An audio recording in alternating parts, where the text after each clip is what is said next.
Assalamu alaikum wa rahmatullahi wa barakatuh.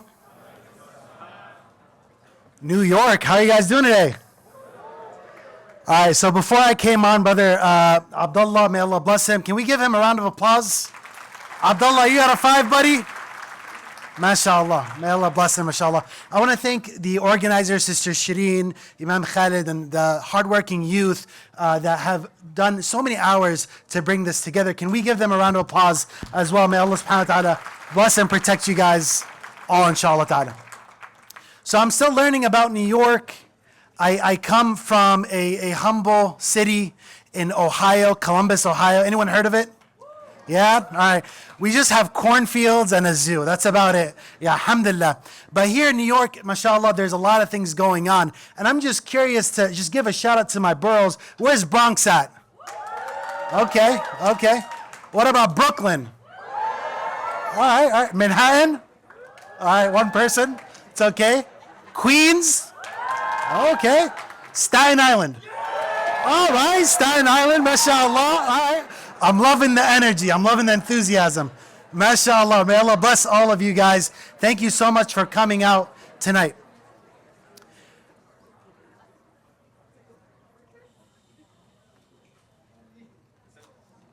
I know we're getting a little excited. MashaAllah.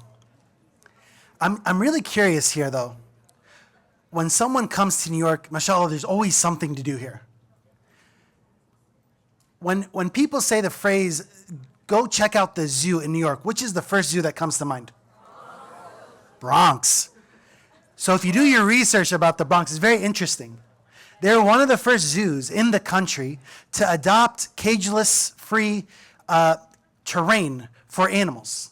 They have actually over 265 acres that embodies over 6,000 different animals that range over 700 species. Now, I'm not going to ask you which animal is your favorite in the zoo, but what's interestingly enough, a couple months ago, they came on the news. Did you guys hear about this? You guys didn't hear about the elephant situation in the zoo?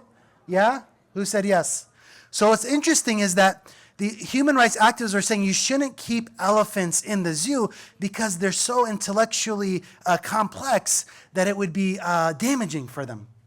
So I started learning a little bit more of what's going on. So they have 3 elephants in the zoo. There's Happy, Patty, and Sammy, in case you were wondering, or anyone ever asked you on the side of the road.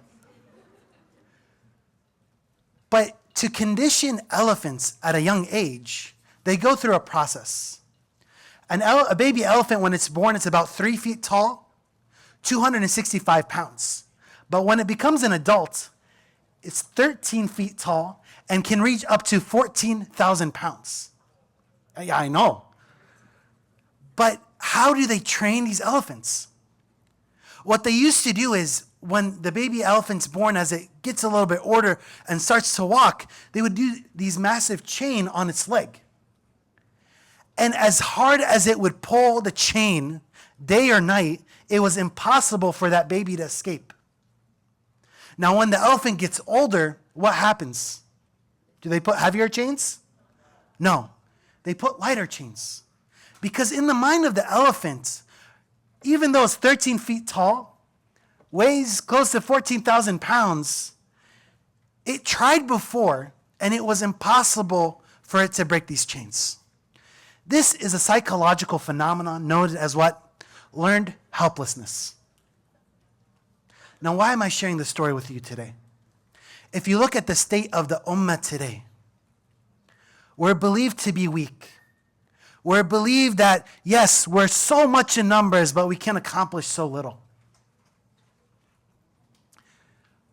If this was true, then the best source is what? To look at the Quran and Sunnah. Rabbina subhanahu wa ta'ala during a similar time in the Prophet's time, when the companions were being driven out of Mecca and forced to go to Habasha, Rabbina sends down these ayat for Surah Al-Rum, chapter 30. Rabbina subhanahu wa ta'ala shows a similar civilization, Ar-Rum, the Romans, that they were on the brink of defeat, and Allah subhanahu wa ta'ala says, victory will come fi bid'a sinin, a few years, between 3 and 7. The people in Mecca at the time, they're like, no way. That makes no sense. But this was a miracle of the Quran in the time of the people. And subhanallah, Rabbina subhanahu wa ta'ala, He highlights in the middle of the surah. He reminds Sayyidina Muhammad sallallahu alayhi salatu wasalam.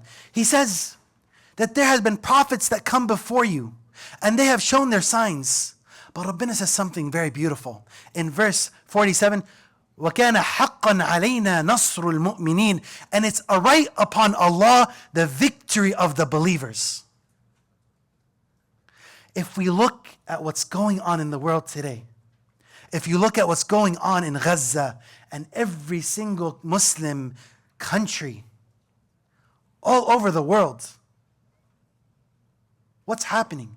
People are being killed, driven out of their homes.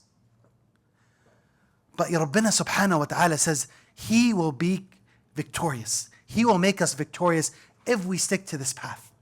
And this is what I wanted to come to talk to you about today. Mass Muslim American Society, as an organization, we are part of a movement. And our mission is to develop lifelong learning, God-centered agents of change.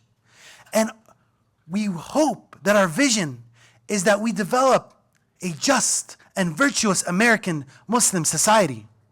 And this starts with you. Everyone here, you are part of a generation that grew up in America, practicing Islam in America, equipped with the knowledge of how to interact with people in the West. And you have the skill set to make an impact. We as an organization have crafted several online programs, one of them being Project 100. We recently launched the Lighthouse Initiative, all of these online experiences and in-person experiences so we can develop the next generation to make an impact.